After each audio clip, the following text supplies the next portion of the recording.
good. Hotep, peace and love, Uncle Jasanel. This is Yasser Rahotep, and you are here with us at the YogaSkills Kemetic Yoga Studio, and we are pleased and highly gratified to have as our guest today, um, High Priestess, Empress Yamaya Faye. And we're going to be talking about health, wellness, and spirituality. So, welcome, sister. How are you? I am good, divinely good, actually, and very pleased to be here with you again. Wonderful. Yes. We met because we met other ways prior, but you Yes. also interviewed me for your podcast, and I said, let me, you know, interview you not just because you interview me, because a lot of people interview me, but I don't interview them back. But Okay. because of who you are and what you have to offer. Okay. Ashe. And so let me first of all just tell everybody a little bit about you so they can get an idea as to why um, this is going to be a fantastic interview Ashe. and conversation. Which really should just be a conversation. So, Exactly. That's and definitely. so I'm gonna read your bio. So beginning her career in modeling Mm-hmm. and working with various fashion houses and companies in New York, Los Angeles, London, and Milan. Milan is in Italy. Okay. Mm-hmm. With 20 plus years in the industry and her personal knowledge, she rapidly became a highly sought after life coach, public speaker, and consultant for fashion imagery, Yes. social etiquette, and Yes. empowerment organizations and agencies. Okay. Now, Ashe. my eyes not as good as they used to be, so that's why I'm sort of stumbling a little bit. I didn't want to put these old thick reading glasses on, but I should have. Okay. Okay. Oh. So in 2009, Yes. Yamaya Mm-hmm. ventured out of the US to expand her brand and creativity into Europe by becoming a designer, participating in various fashion weeks across the US, Europe, and Africa, Mm-hmm. interior and exterior designing multi-million dollar luxury villas in the top tourist destinations. Mm-hmm. Um, in the top tourist destination, Spain, all the while raising her heiress, Jacqueline. Mm-hmm. Okay, Yes. your daughter, Yes. Jacqueline, your heiress. Okay, Yes. so throughout this great venturing, she has always understood the importance of self empowerment, personal development, creating her own lifestyle. She founded, let me just do this like this. She found um create what does Your it say? own identity. Create your own identity. Create your own identity. Yeah. Yes. So create your own identity, And lifestyle that best suits you a in lifestyle. divine balance. Okay. And so basically what you're talking about, what you are all about is Mm-hmm. self-empowerment. Yes, most definitely. Most Okay. definitely. Yeah. Okay. So I formulated some questions here I wanted to ask you. So let me just make sure I get your name right. Because when we have African names or names that are more spiritual outside of the European context, Mm-hmm. people often don't get them right. Mm-hmm. So your name is Yamaya. Yamaya. Yes. Or Yamaya. Some people say Yamaya Faye. Yam, Yamaya Faye. And Yamaya. some say Yamaya. It depends on where you're from.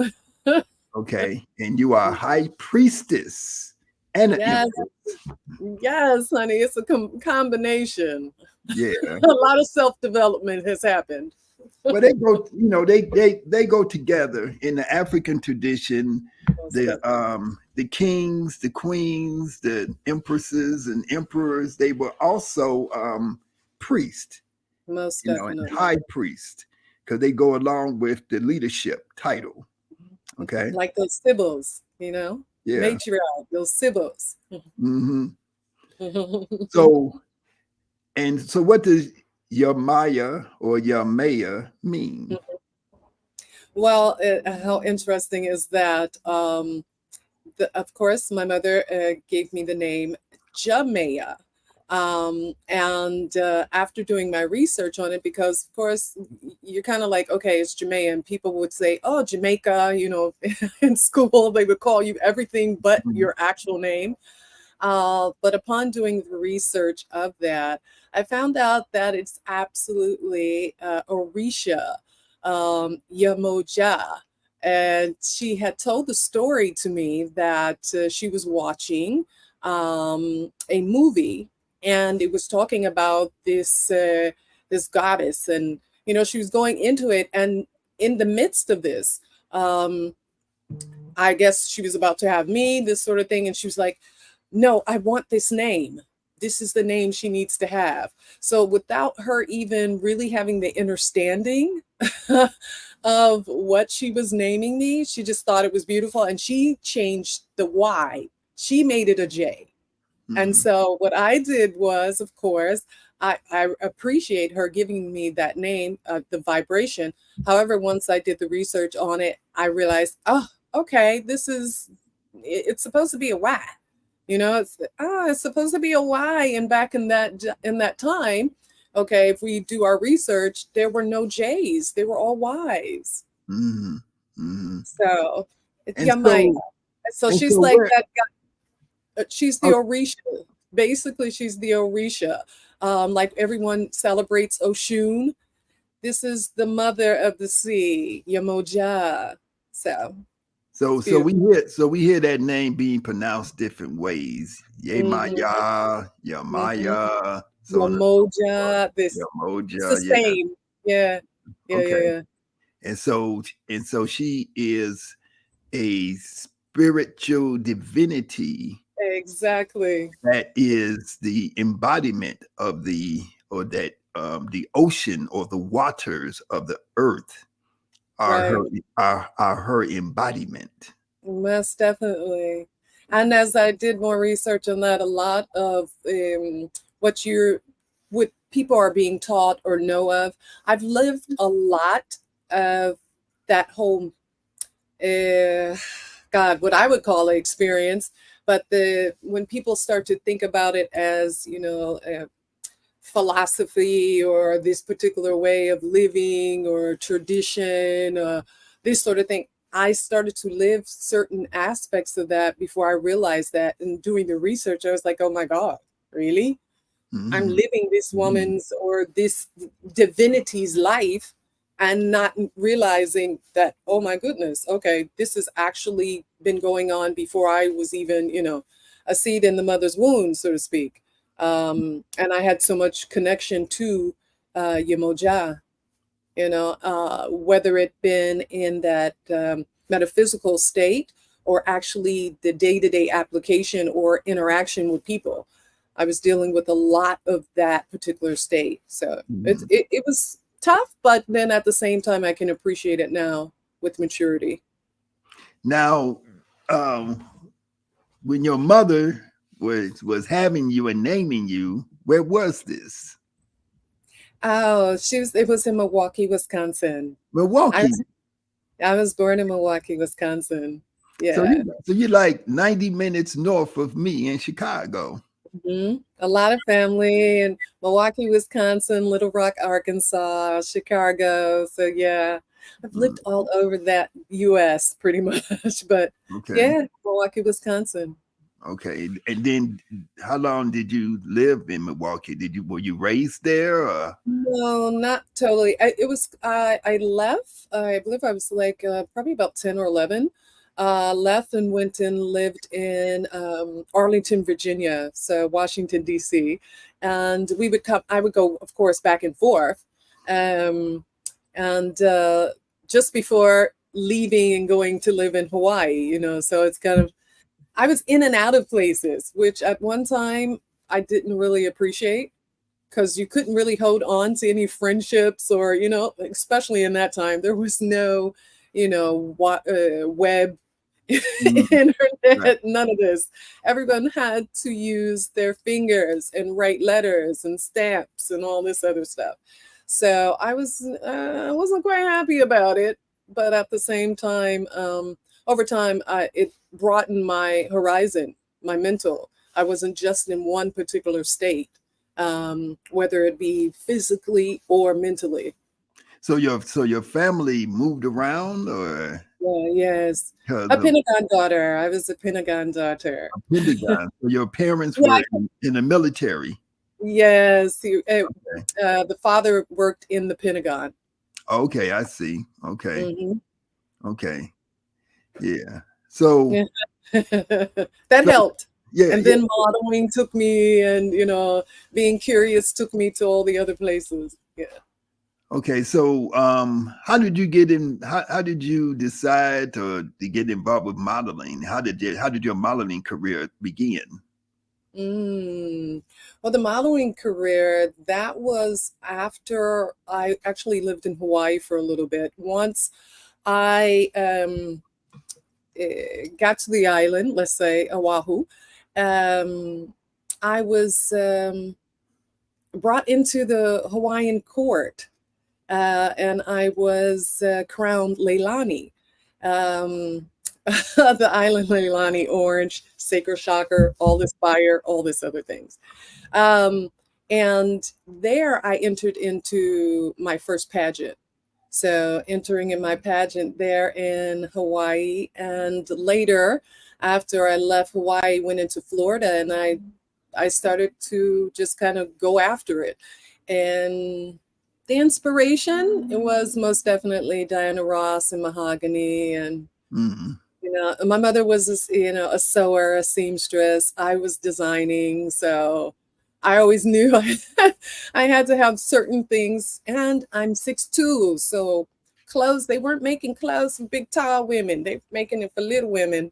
So we had to most definitely go into the fabric stores and make clothes. So that only, helped my pursuit of like, okay, I'm tall and this tall for what reason now? What's this reason? And of course, we played Hmm. sports and everybody wants you to do basketball. And, it's like, okay, that's great. I can do that. This is wonderful. So I did it. But however, I really liked the modeling, and figured I could do it most definitely. Okay. And so you were like a teenager when you started Yeah, yeah, modeling. yeah, yeah. Definitely. Pursuing it is the best that I could, learning about cameras, lighting, everything. I mean, because back in the day, of course, we had to learn these things. We had to actually go out and learn these things. And of course, the color was also a key role. This melanin skin was not so put out in the forefront, very selective. So I had to do a lot of research on it. What lighting looked good on me, what this, that, how to do this and that, to even present yourself. So I started young, yeah, quite young. Yeah, so just to sort of put your career in as a model in some kind of context. So who were Okay. some of the major, because people look at you, they can't really tell how young you really are, you know, because you look Sure. ageless because of the fact of your lifestyle. So Uh-huh. who were some of your peers during the time? Naomi and Tyra Banks. Those were the top tiers. Naomi was, of course, the top tier.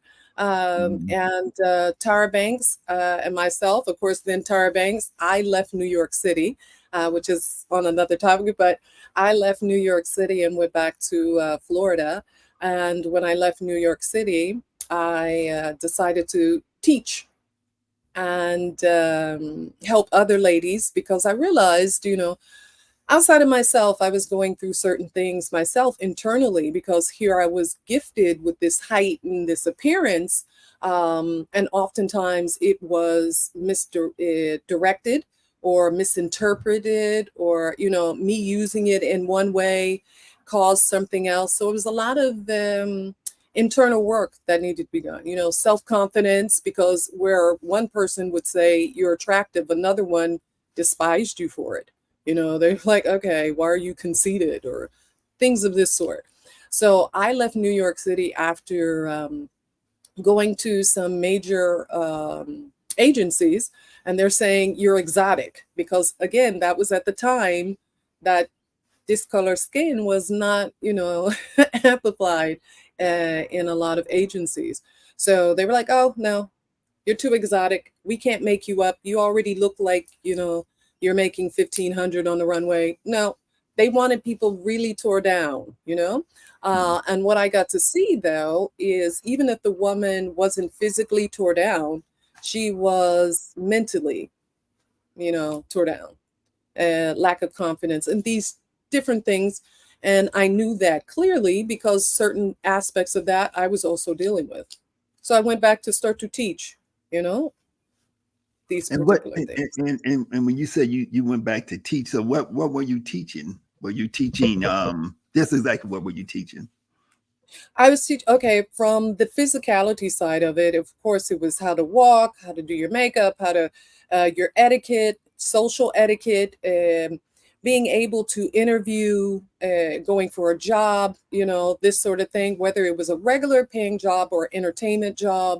Um, the, the whole point of having moral and ethics, and then I found myself actually doing a lot more self development, deep self development with Mhm. young ladies that were, of course, coming to me to learn how to walk the catwalk, because all these things I had to learn myself, camera, lighting. So I was teaching the physical aspect for people, these women, but I also was teaching the internal side, challenging the internal side. So the women that were coming to you, they were coming to you because they wanted to get into the modeling industry. Exactly. They Okay. wanted to get into the modeling and entertainment industry. And a lot of the young ladies at that particular time that I was instructing and teaching were women, were daughters of corporate America.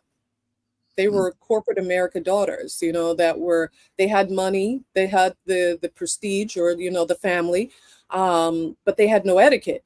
And they didn't have this, what we call today swag, or this, amplified energy and aura that would draw people onto them that clients would want, you mm, know. And here mhm. I was, teaching a whole lot of, at that time, pale skin, porcelain, Caucasian, however you want to call it, women, Right. um, how to basically do or be me in that aspect. They Mhm. didn't have to go out and learn that. I would teach them the certain aspects of it, how to be themselves, but using what I had learned. Right. Well, that's interesting because it sort of reminds me of stories of black women throughout history. Uh-huh. African women throughout history. Where white people, white other white women come to them for Yep. advice and for learning how to become who they are supposed to be. You Mm-hmm, know, mm-hmm, mm-hmm. and It then was very much that. It was very much that. because they're not connected to the earth as much. And Mm-hmm, so by you being somebody from the earth, you can mm-hmm. give them insight into how to ground themselves, how to be who they're supposed to be, and how to maintain their Okay. their spirit in this Mm-hmm, world, which mm-hmm. is really trying to, exploit them in certain ways. Most definitely. And as I did that, the more I did it, I also start to understand my value. because I had two different major agencies fighting for my attention, because they saw the people were coming. And of course, for me, I'm like, oh my goodness, wait a minute. Wait a minute. All of these women are putting their children, their daughters and teens, and looking on hunt for me. Where is this woman? So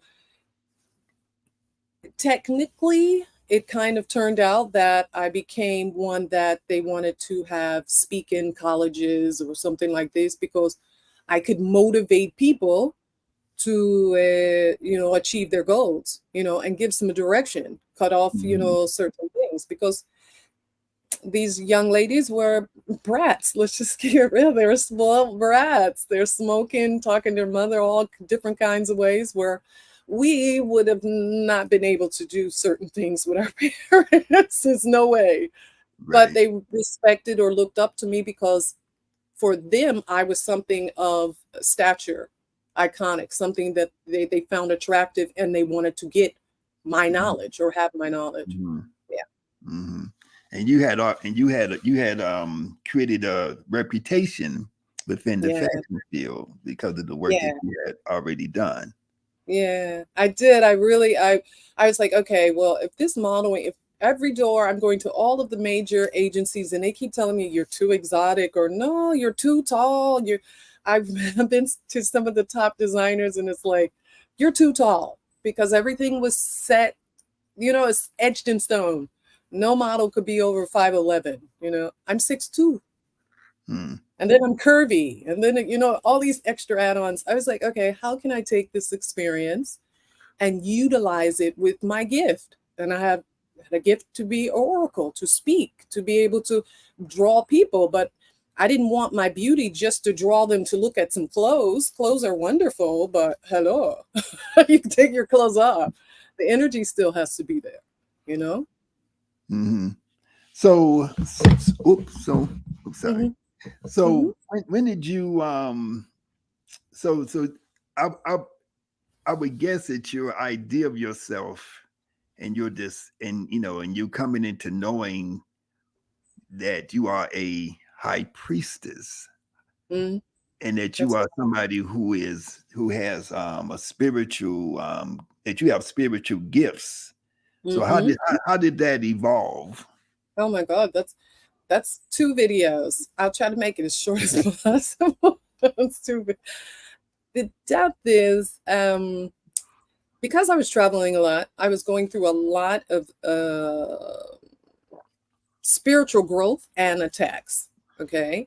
At the same time, I was hearing a lot. Like, I could hear what people were saying, what they were thinking. And I was, okay, who am I going to speak to about these things? Who can I talk to about these things? Like, I have no knowing of certain things. And I'm like, how do I know this? But I want to speak out about him. So I went through several different situations where I was foreseeing and telling what I saw. I would go to the people around me, closest to me, to see if they saw it, or they got the understanding of it. And oftentimes they did not. And most of the time it was a truth that they knew, but they were wondering, how did I know that in such detail? So I realized later that what that was spirit was always there, in high regard, always telling me, look, go that way, watch out for that. And it was a choice whether I chose to go where I was clearly not supposed to be, but then I end up learning something from it. So a lot of that understanding came from dealing with people that were closest to me. So that's family and friends. And some of them actually being quite upset that I could see stuff that I was not supposed to know. And I could bring it out in detail. So, okay, well, how's she doing that? Wait, what? So that can kind of put people off. And then I have the nerves to be 6 foot tall, and I'm a young woman. And when I say young woman, literally when I was in Washington, D.C., this is when I would say about the age of 13, that it started to really come in very strong, very heavy, very strong and very heavy, to a point that I was hearing and seeing things in my dreams. And I wanted to know who else could help me with this, who else could direct me. I was looking on television, of course, at that time too. There wasn't too many of us, spiritually led, put out on television. So it's like, okay, no. So I went into different churches. So I sat in different churches. So Catholic, and I was born into a family that was Baptist, of Mm-hmm. course, then Christian. So Baptist, Christian, then Catholic, and then I went into Muslim. I went to every church, Pentecostal, and sat because I wanted to know, how was I knowing these things that no one had told me, like externally. Um, and I remember as I went through and I got to the last church, just the inner self, divine source said, I'm not here. I'm only within you. Everywhere you go is where I am. You're looking for me in that church. Mm-hmm. I'm not there. So it started with that. It was a continuous, go through. It was tough everywhere that I went. So the other part of me saying, I didn't like that I had to go to different places, like different cities. And I was looking at it from one aspect of having friends or having somebody that I can build relationships with. The other part was every time that I went to a new location, I had to go through this same process of people being fearful. Here comes this tall, and she can see. And even sometimes when I didn't say things, people would later they told me, I felt like you knew something about me, and I'm like, okay, Mm-hmm. and yeah, yeah, I was let in on some secrets, um, by source. That's all. So it kind of happened that way, most definitely. Okay. So did you go through any type of because you talk about you use terms like from Yoruba, Uh-huh. Yamaya, and so did you go through any type of initiations or any type of training with any Some traditions? some I went through some, like I said, I went through most of the of course, going through all the churches, and then some with the Yorubi, sorry, with Yorubi, some of the priests that are actually of course in Nigeria. Some. And the depth of this is, once I started to go through these rituals or traditions, what ended up happening is the priests that were there, because they would come and they would say certain things to me, and they were like, how do you know that already? How is it that you're already doing that? I started Mhm. finding more and more that I was already embodying the things that they teach, you know? And they were like, wait a minute, how is this possible that you have this? And what is that? Because spirit, of course, is divine. It's divine source. It will speak to anyone that allows the clear message, the clear channel. So oftentimes the priest and the priestess would go, wait a minute. I just heard this, blah, blah, blah. I had this reading. Here's this, blah, blah, blah. And, but you're already doing that. And who taught you that? And how do so it was one of those things, the same type of situations I had in the traditional, what we would call church.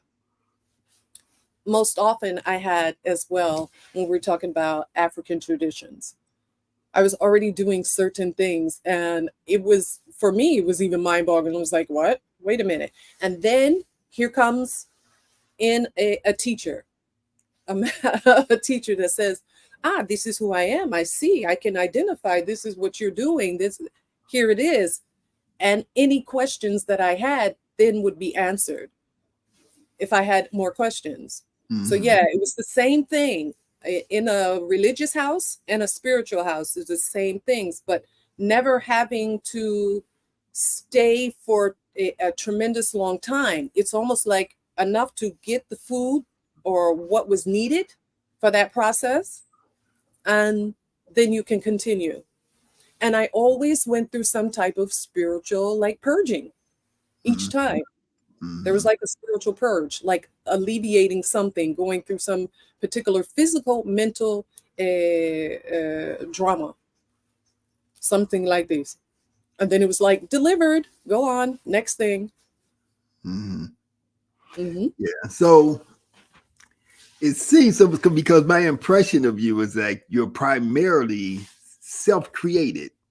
You know, Yeah, it's you're primarily somebody who has been able to naturally tap mm-hmm, into, the spirit world, and mm-hmm. you have been able to figure out on your own with some Had to. assistance from other sources and stuff. But basically, you have created your own path and created your own, methodology, your own, Mm-hmm, you know, way that you do your thing. mm-hmm. You Create your own identity from the inside out is Right. something that I had to develop myself, and that's why I can share it with someone else. So it's not, it's only taking the essential aspects of what I had to do far as foundational and passing it on to someone else so they can create that thing for themselves as well. So it started externally because that was my journey, modeling, da da da da, whatever. And as I'm going through, I'm like, wait a minute, what is this? Come on, these are cute. This is accessories to my divine source, my divine spirit. Okay, anything that I put on it is amplified. You know, it's amplified. That's why it looks good. And this is the one thing that I found that I grew deeper and deeper in, but I had to go out into the field, like being out in the Damascus area. All of us can go to the Bible. You know, Job, I remember countless hours and being up early, rising 3 a.m. and waking up and going, what? Why am I here? What? Why do I have to take on the man's role? Because I was looking at the men. You keep showing me men in the Bible. What is this? You know, why do I have to lose everything? A Job, and then get this particular part. Oh, okay, here's a Esther, this sort of thing. So I had to do a lot of self work, a lot, and by Mhm. yourself. Then you would later get the affirmation or confirmation that, oh, you're doing it right. Look, because here comes a priestess, or here comes, even at that time, a bishop, a bishop of a church. And then I'm going, no, come, please speak over the people. It was like that. Mhm. And then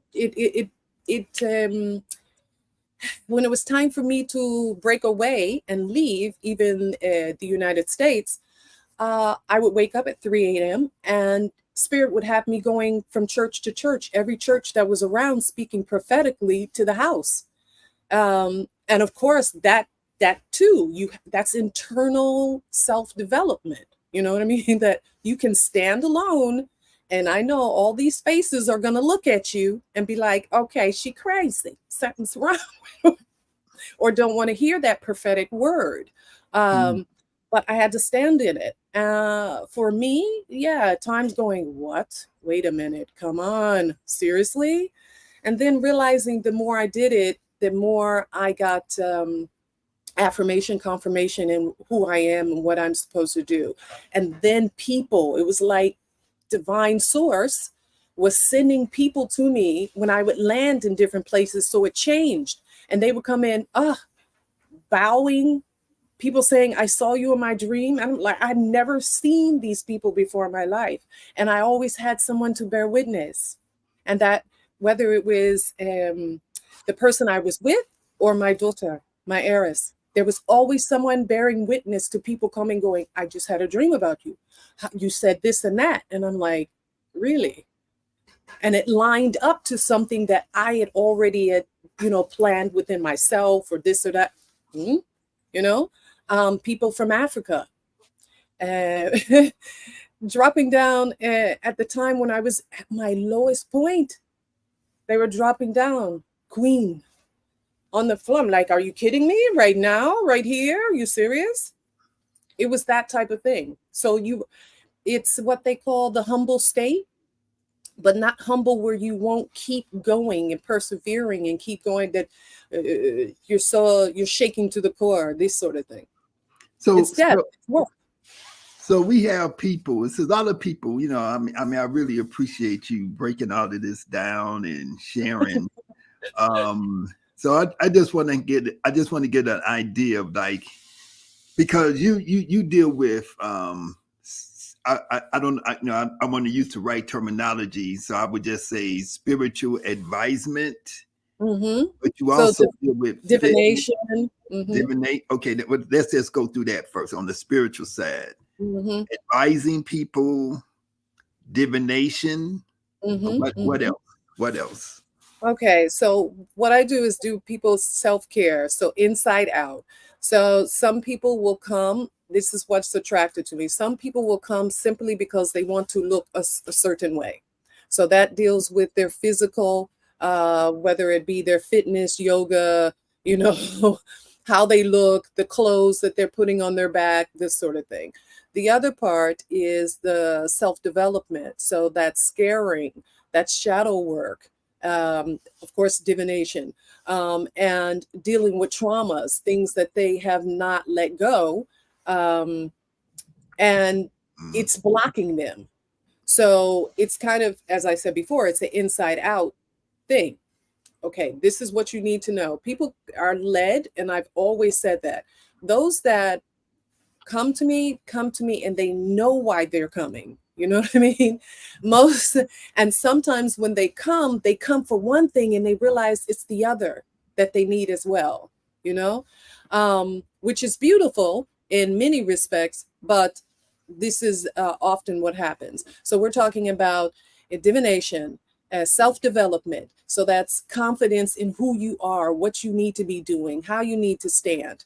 And in all of that, you're creating your own identity, who you choose to be, who you resonate as, your totality. It's helping people give a balance of their divine masculine and feminine product. Because I had to learn that. Remember, as I just said, it was kind of like, excuse me, I'm a female. Why am I going through male situations from what I was able to see, you know, or had reference to? So in that aspect, I looked at a lot of people like, okay, this is the very thing that I had to learn. I can also give that out to other people. So that confidence level, and confidence for individuals may be different, where one person may be quite confident in how they articulate and speak, this sort of thing. Another one may not so, you know, it's like, no, I need to know how to have my own voice, how to speak up. Well, the depth of that is you need to know who you are first as source, because you're source. So You're the so I'm sorry, I didn't mean to cut you off. But yeah, divination, yeah, that would involve like a reading. scaring. Yes, reading, scaring, And reading, you said as well as scary. scouring. It's kind of it's Okay, work, mirror work. It's mirror work. A lot mirror of people work. get, yes, a lot of people Mhm, get into the mirror and they look in the mirror and they just see their external self, but they feel their internal self. mhm. And so you have some kind of a process that you do Yes. in front of With the scare, mirror. yes, in front of the mirror. So scouring, but scouring also is one of those things that help you with your divination. That helps you be comfortable with your own light, be Mhm, comfortable, and excuse my mouth, owning your own shit. mhm, Owning your own shit. Like a mhm, lot of people say, okay, I was in a bad relationship. Okay, well, that person, well, what I realized was, okay, I was in a bad relationship, but I also played a role. That's owning mhm. your own shit. That's you finding out what role you played, owning it, and helping yourself to move forward and taking what was good from that and applying that application. It's also the role where you have to see how you played that role. Were you more in a masculine energy or a feminine energy? You know, this type of thing. So that's a lot of self work, because that's what I had to do for self, where people are going, oh my God, I love this or that about you. And how do you do this and that? Well, I had to do a lot of deep internal work, you know? And then the realization of that is helping people cut cords. because a lot of things were passed on to us, you know? It's just what it is. It was passed to us. We were born into it and we adapted to it. However, we must realize and take ownership for the role we played in it. So how do you define cutting cords? You cutting cords. So first taking that internal thing that has your emotions wrapped around it and going in and deciphering the role you played. Then after you decipher the role you played in it, now how do you change your mind on that? What are you saying about that particular situation? How does it make you feel? So it's almost confronting that particular space of yourself, you know? If it's attached to someone else, now you have to take that particular person and bring them into yourself to be able to release them from self. And most times it's somebody that we know very closely. So you feel some form of guilt if you release them. You know, it's like being, what I teach is, or help, assist people to enter and understand how to be attached but detached. It's the, let's go to the word, how the Bible says, you know, hey, you can be in this world and not of this world. Mm-hmm. Depth. We all have to take that on. The hardest thing for us to do is first do it with ourselves and forgive ourselves for the role we played in whatever situation. So this helps you cut the cord. Identifying that particular thing is the other essence of it. Writing it down. We write all the time. We speak all the time. Are we casting our own spells? Well, we don't. We miss it. Oftentimes we write something. We're saying something. We're casting our own spells. So in that particular situation, you want to cut a cord. Why is that energy so vibrating so high when you see a certain person? Well, because you haven't cut that energy. You're still vibrating in that energy. And in today's time, most people don't realize that you're able to operate in the past, the present, and the future at the same time. The depth of that. Let's just, you know what I mean? Like, that's where all of us have to take accountability. And with doing that, that helps us own our own totality. So there will never be a point that I'm going, oh, you know what? It was totally all your fault. Excuse me? I had to have played a role in that. The sad part about it is horrible things do happen. I've dealt with a lot of horrible things, but I had to own, forgive myself, and move on from it. Yet and still, I'm here presently speaking with you, but everything that I just said to you has already been spoken. It's in the past. Right. The depth of how we must treat ourselves and develop ourselves is one of the biggest things that I found that I have been able to assist people with, because I first assisted myself. Yeah, I'm just I'm sorry. yeah. I just went off. No. I'm just overwhelmed because of the depth of the things that you're saying. And you know, there are so many people out here who are dealing with trauma, who are dealing with so many cords that need to be cut. They deal with so much guilt. And you know, one of the things that I've always observed about living in this cultural, this hegemonic cultural matrix that we live in, is that there is an intentional there was an intentional you know, input that they put into us, you know, like guilt, the feeling of guilt. You know, they intentionally instill guilt into our consciousness because it's a means of control. They intentionally instill you know, low self-esteem. Yes, definitely. They intentionally instill the sense of powerlessness by saying that, you know, our power is up in the sky or something Yes, like most that, you definitely. know, and so on and so forth. So so the things that you were saying seems to be addressing, you know, those issues, those societal you know, the various institutions that we are influenced by, like churches and, Most definitely. you know, so on and so Your forth. biggest influence, pardon, your biggest influence are the people around you. Okay. You don't even have to go outside your home. Those are the Mhm. people right around you. The Right. depth. We learn so much from the unspoken word. Right. Yeah. It's that. Yeah, because people around us are products of this stuff, and Hmm. they are the primary ones who are instilling, who are making us, you know, um, making us believe that we should feel a certain way. Hmm. Am I Hmm. saying it right? Yeah, yeah, yeah. Most definitely. Most definitely. Mhm.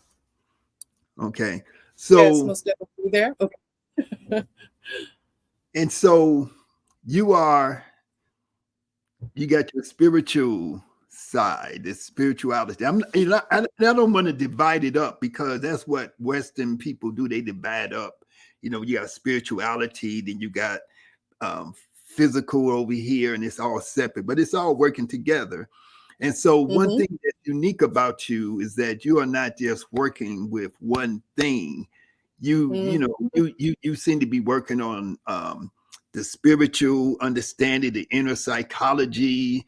You seem to Most be definitely. working on the yoga, the stress Hmm. management, the wellness, the fitness, the Hmm. nutrition. It seems like you Hmm. have developed a complete model of Hmm. how to change, how to transform a human being Exactly. from one state to another. So talk about Hmm. Okay, and thank you. Thank you very much, and I appreciate that. Um, it's been a long time coming in the aspects of my divine divinity, me, myself, and I. Let's resonate there. Um, I had to go through so much. When people say, that things are happening to them, I realized that I was saying the same thing. Things were happening to me.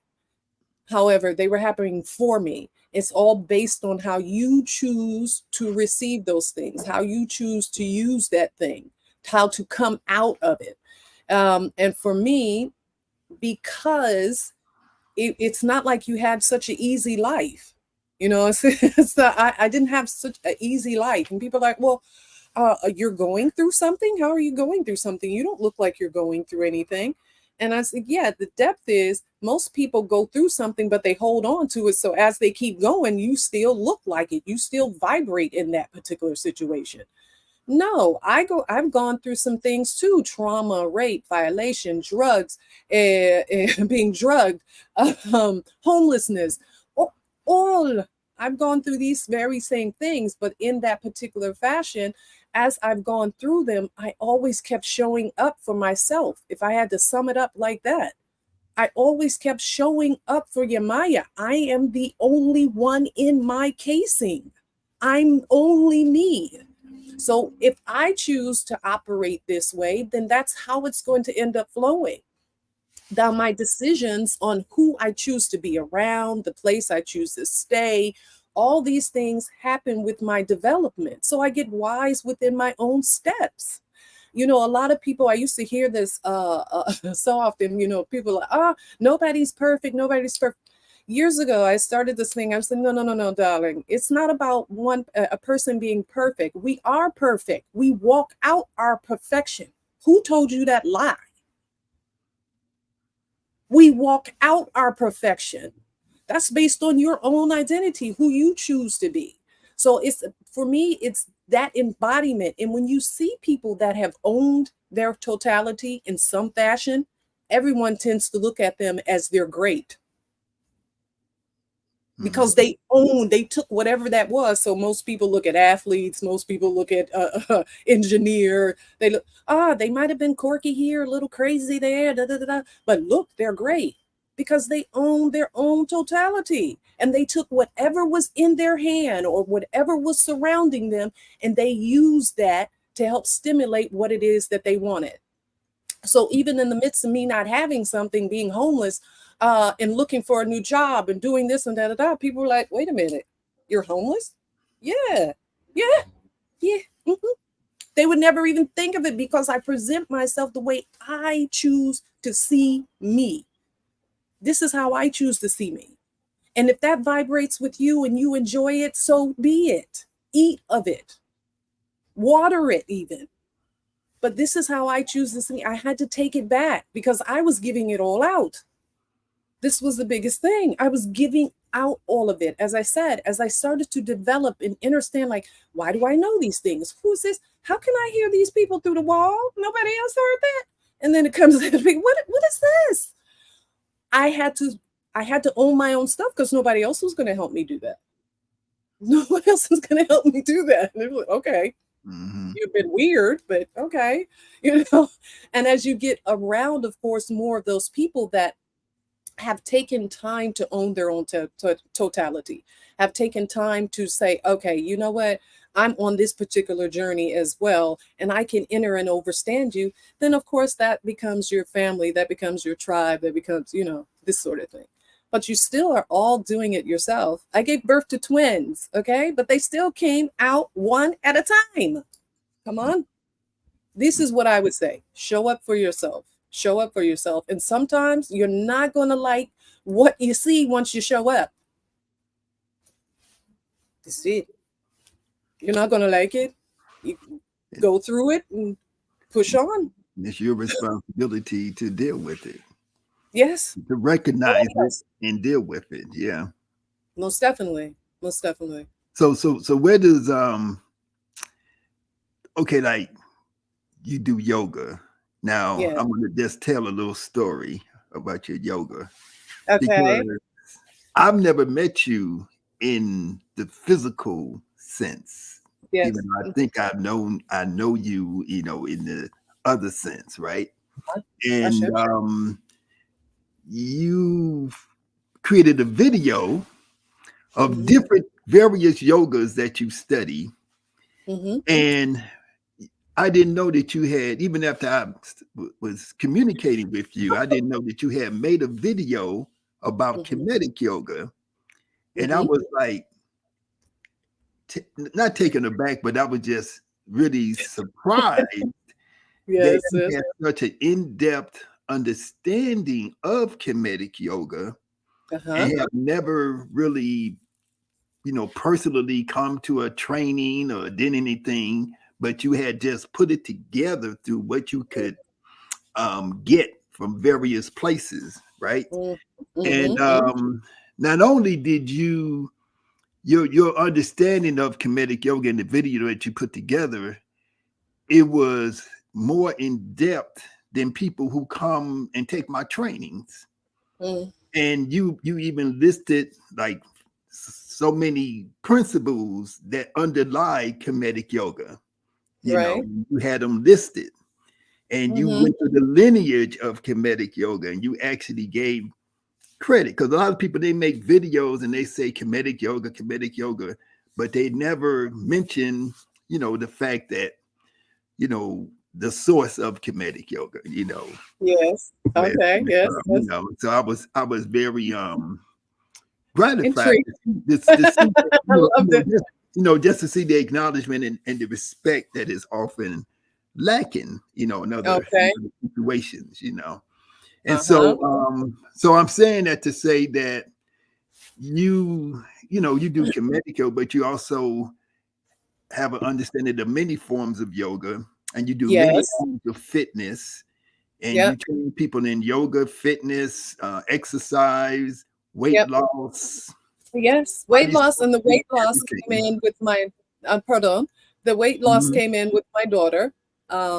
And we both went and became chefs for retreats. We did a lot of collab. I'm one that I always felt like I was in preparation for something.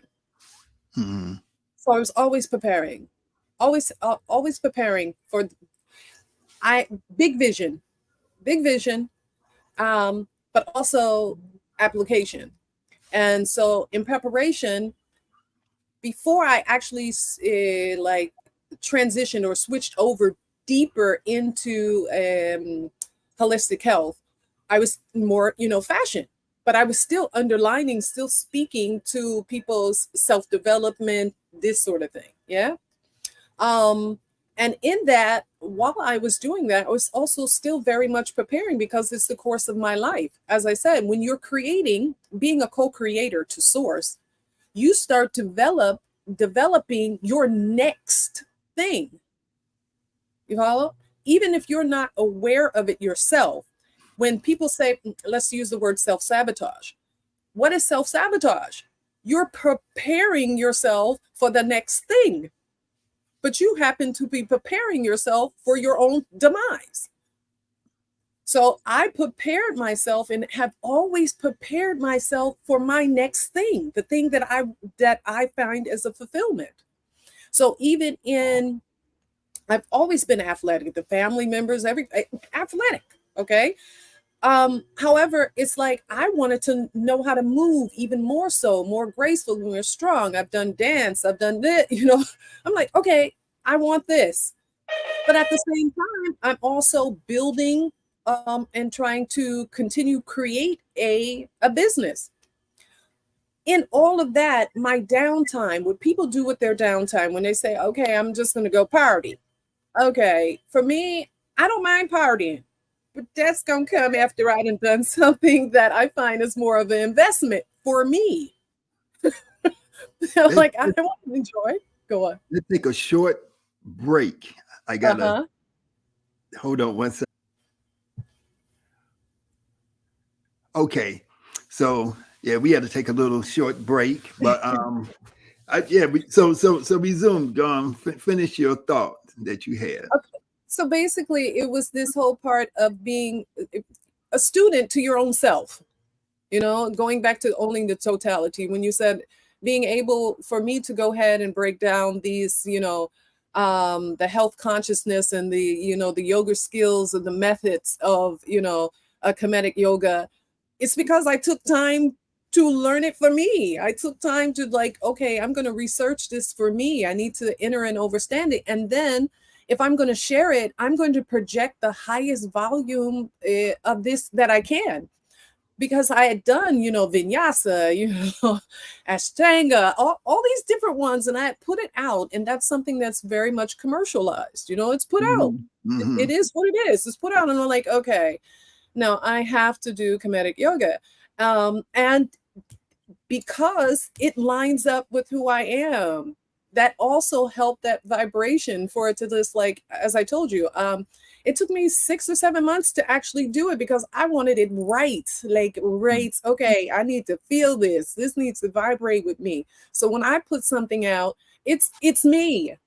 As it was in my previous years, the modeling and stuff, people would say, model, people would want to put their designs on me or me be a promotional woman, and I started realizing, wait a minute, I'm a walking billboard. So Mhm. whatever is on me, it's open, it's just there. People gonna see it. What's ever in me, people are going to hear it.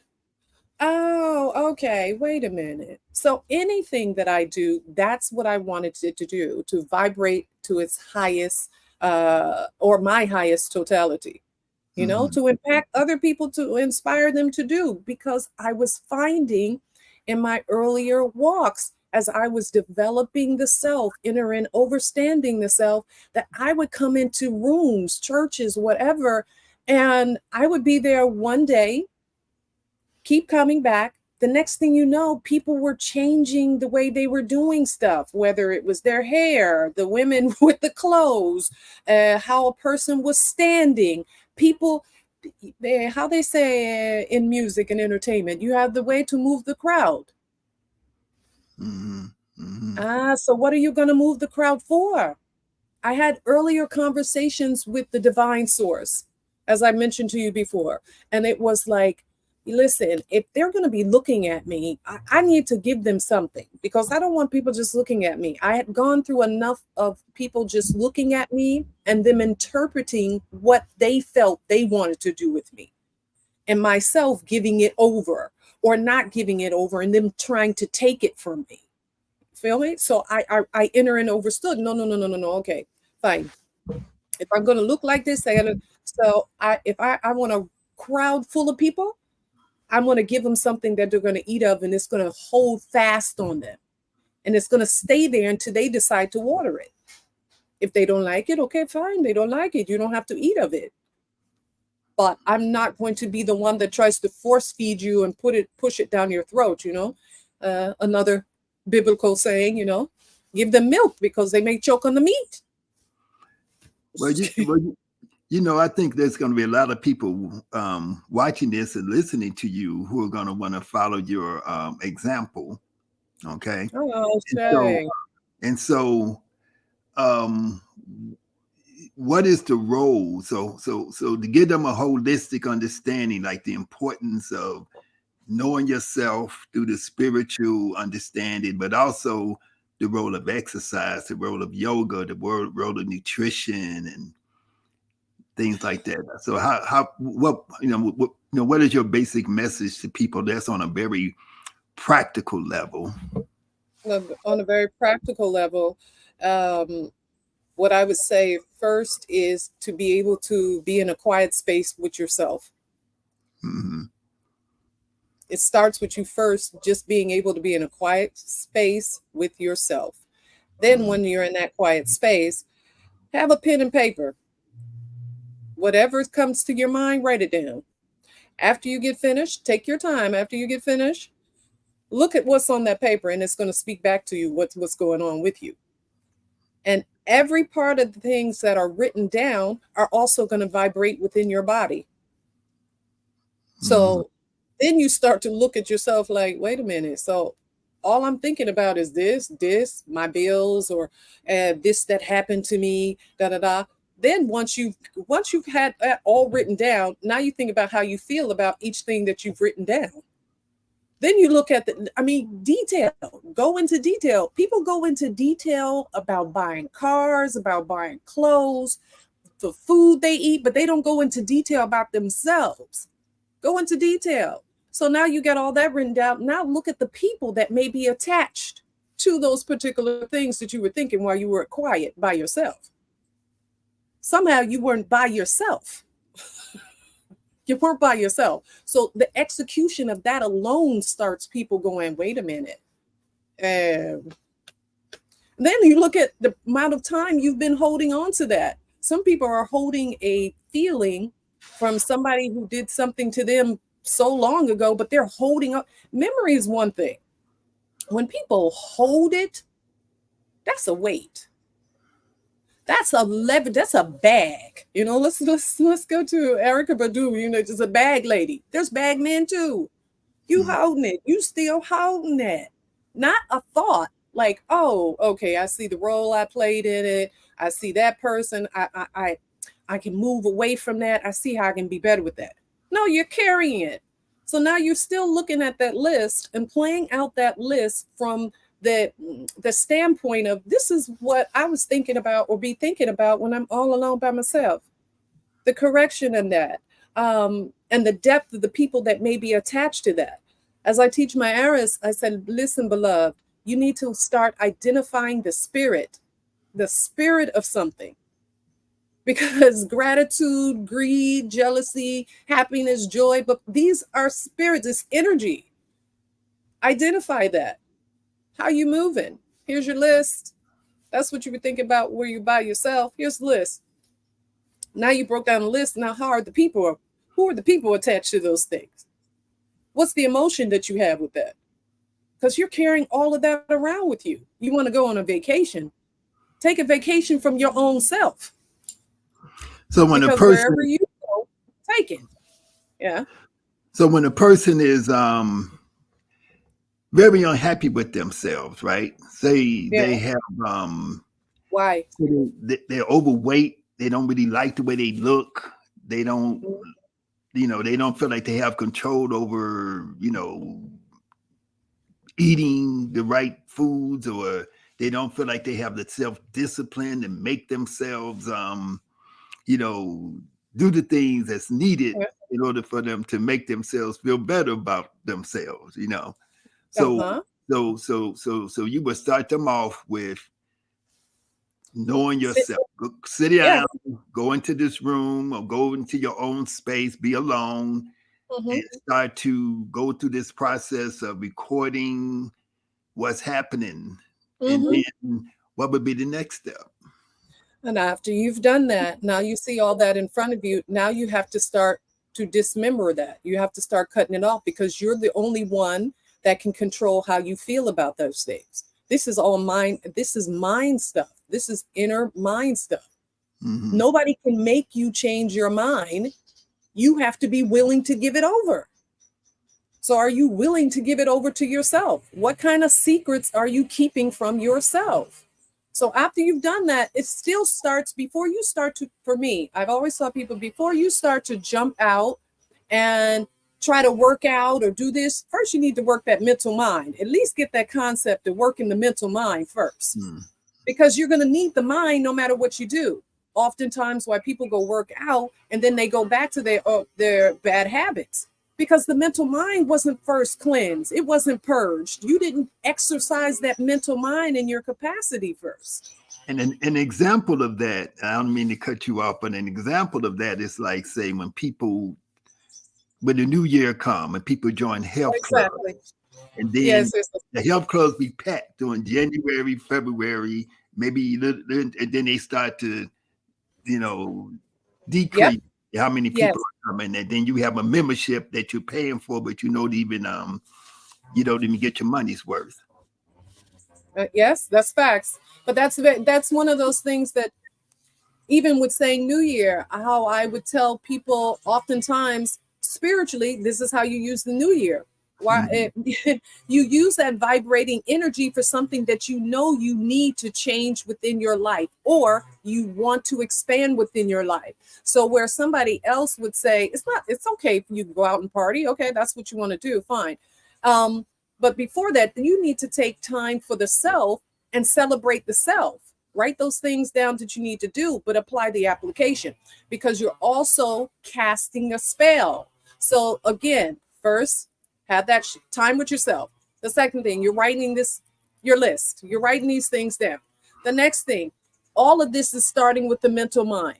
So the woman, the man that don't like the way they physically look, then you need to physically go stand in front of the mirror. And you're like, I don't like the way I look. Why would I go into the mirror? Because first you must face yourself, own your own totality, because it was something that made you turn your body, your casing as a spirit into that. Yes. We have to own it. We have to own it. This is owning totality. That's where most people will run. Most people will run because they'll be like, oh, I'm doing self-development. Well, why are you tripping about this? We all are going to have emotions and feelings. That's true. That's making me think about something I used to say, that it took a lot of work for you to create that bad body. Yes. You had to consume a whole lot of fried chicken over a long period of time to get to where you are today. And so you didn't pay no attention until it got way out of control. And then you've been looking in the mirror all this time, but you ain't been seeing what's really there. You've been in denial. Exactly. You've been creating a false image of yourself.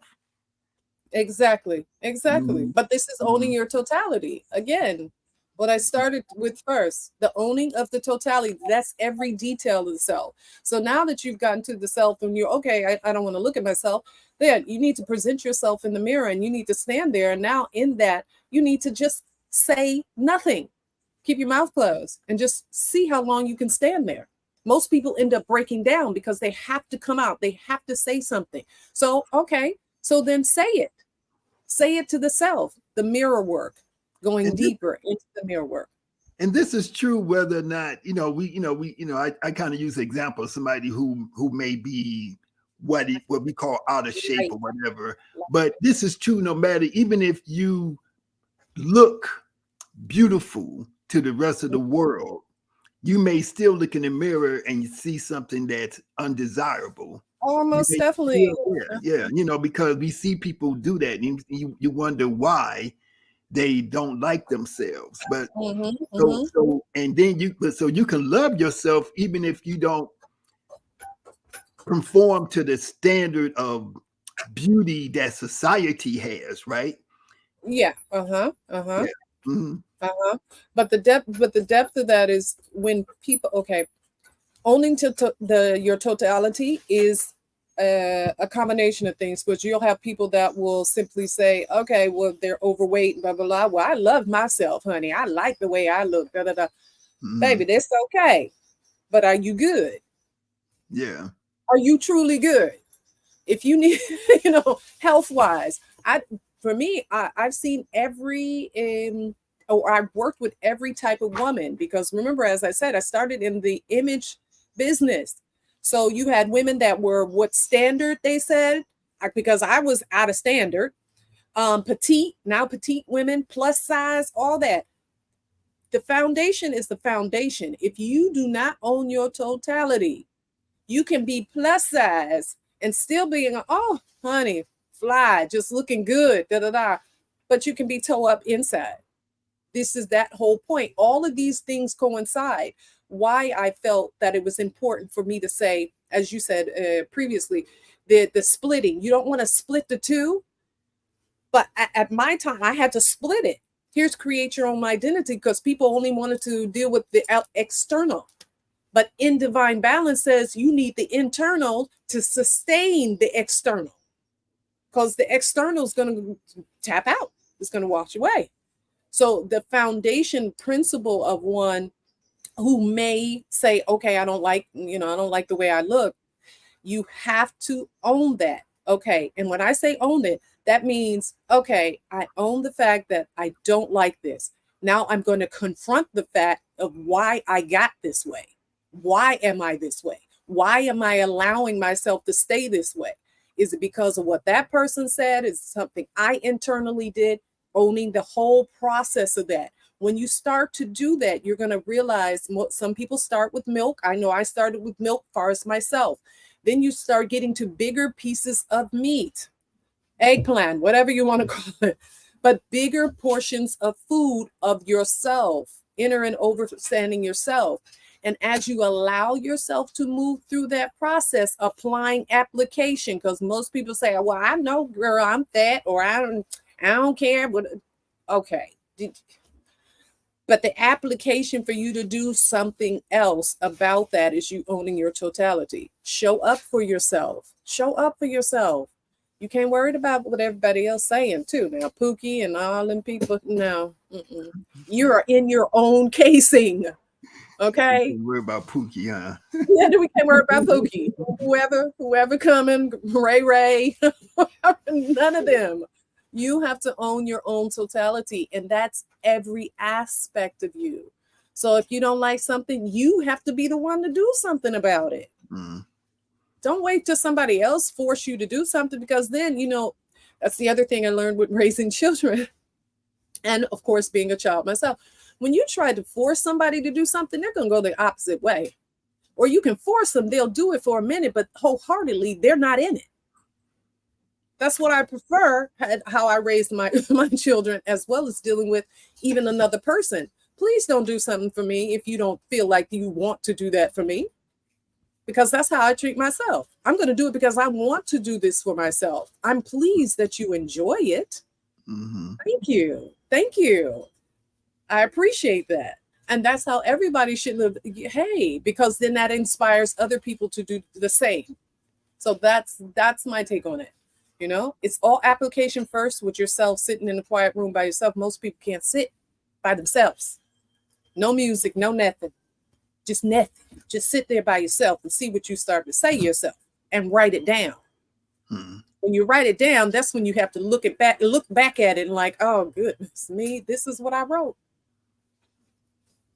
Yeah, that's some deep stuff there. Sorry, we had my light. Yeah, but that's very deep, because you got to go into the self. You got to find out what's there, and you got to just deal with it. Just face yourself, and that's part of that's part of the process of yoga, meditation. Because all of that is, pardon, I'm sorry, beloved, to cut you off. All of that is extending from you showing up to yourself. Yeah.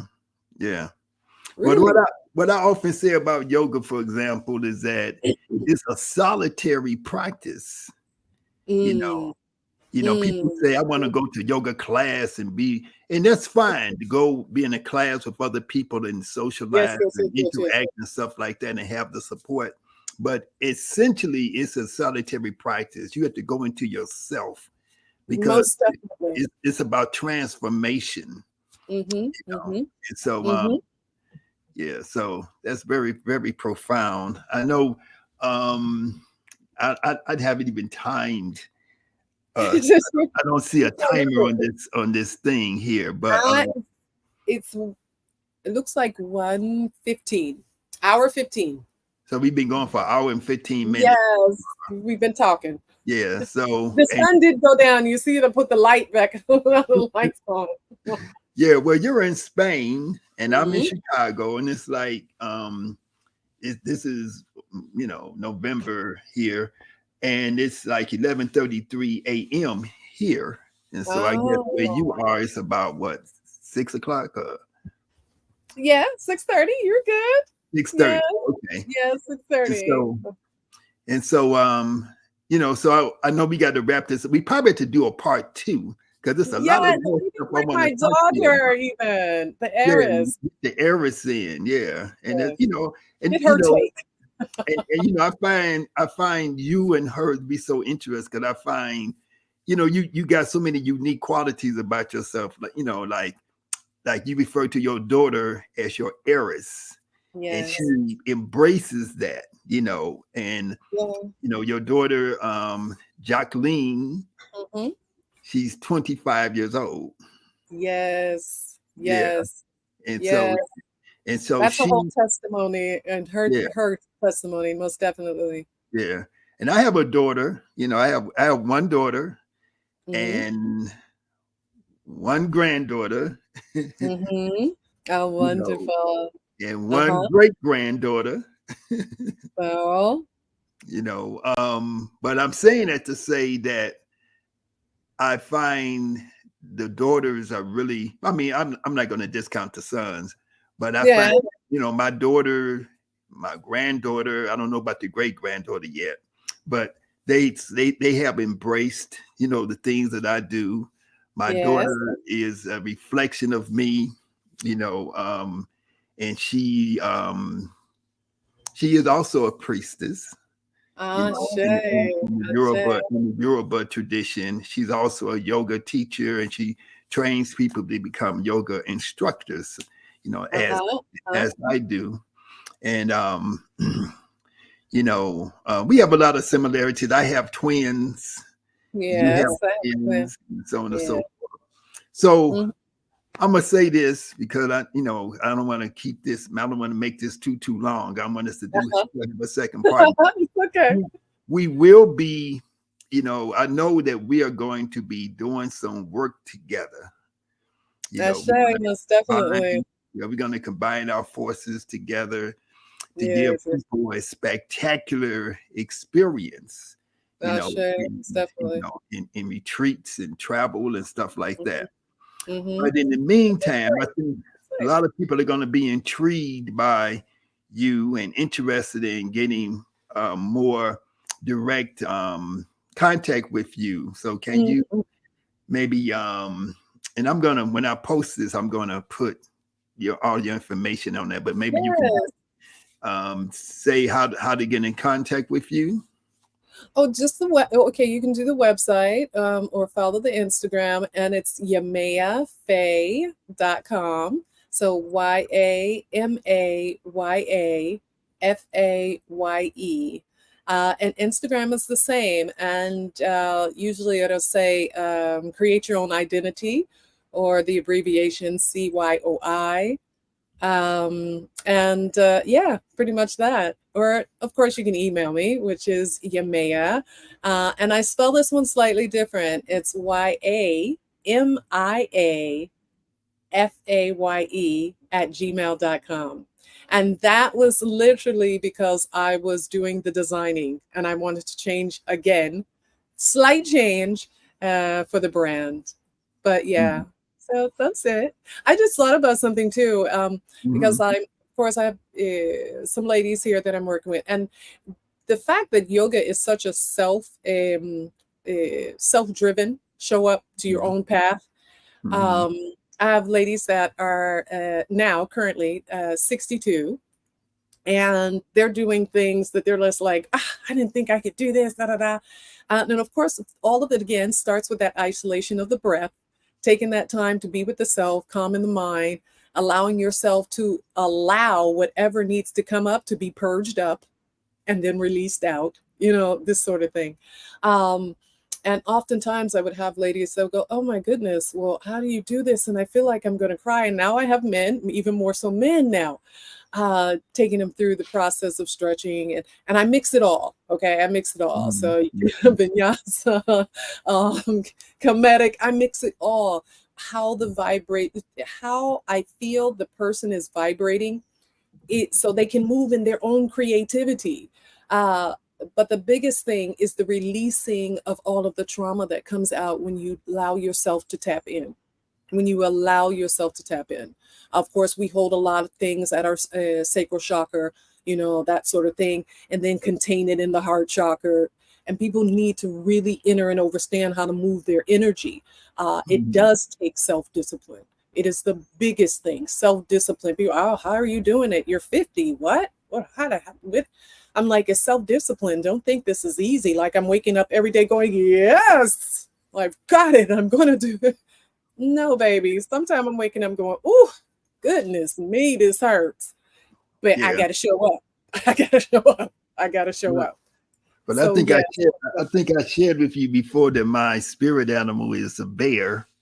And so, and I feel like a bear, because I'm, when I wake up in the morning, I'm kind of grumpy and still sleepy and kind of angry. I got to wake up and stuff, so it gives me a little while to get going. And, so I'm saying that to say that even when you have achieved a high level of accomplishment, it's still, it's still work. You have to work through it every day. When I wake up, I have been doing yoga for so many years. I have flexibility, but when I first start my practice, I don't feel flexible. I feel still. I gotta breathe and work through to get my body open. Body warm. Yeah, gotta unlike it. So you gotta go through that process every day. Yes, most definitely. Yeah, most definitely. And that's the only reason most people give up, because they haven't gotten past the mental part of that you have to change it. You have to click it over. You have to click it over. Learn to create from the inside out. We always create externally, but when you create from the inside out, it projects back to you. It always circles back, and you'll start this infinite flow of energy to yourself. Like I can look at myself 5 years, or Facebook reminds me of something, and I'm literally wearing the same color that I was wearing 5 years ago on the same day, doing the same thing, like technically doing the same thing, but now it's expanded because now I'm with somebody else showing them the same thing. It's like that. That vibration always ends up coming back to you. So whatever you sow, I'm going to say this and say no more. Whatever you sow in your own garden, because you're a farmer, you're the first farmer, and the farming and the harvest comes to you because you're sowing in yourself. So sow those seeds in yourself first, build that harvest, then extend it to everyone else. Don't try to give out of a crop that hasn't been fully harvested. Words of wisdom. That's right, divine. So that's that's a good point to begin, maybe ending. But what else is there anything else you want to share with people that we haven't talked about as much yet? I believe we've been very expansive. We've been we kind of went across the whole board a little bit. It would be more about seeing what the viewing audience actually has to say about that, and how we can cartel to speak more in depth about a particular area. And definitely, as you said before, bringing the heiress on, because that's a whole nother mouthful, meaning of the young generation, and she's half my age. So even though I believe I'm ancient, I've just been in this casing for 50 years. This is just yeah. This casing, we just in a casing. We are, we're just walking around in a, yes. in a meat suit, so to say. So to That. Yeah. It's a pleasure. It's been such a pleasure. I so appreciate it. Yes, it's been a pleasure for me also. And I appreciate you sharing so much and opening up so much and providing so much insight, even for me. And what I want to do is, have another session with you. And I got other questions. I got questions. The world is You're already brewing. yeah, the world is going through a lot of stuff, right? Yes. And I want to get some of your, I think you might have some great insights about what's happening, in the world, the turmoil that we see taking place in the world. And I've been here a little bit longer than you have. Oh, most definitely.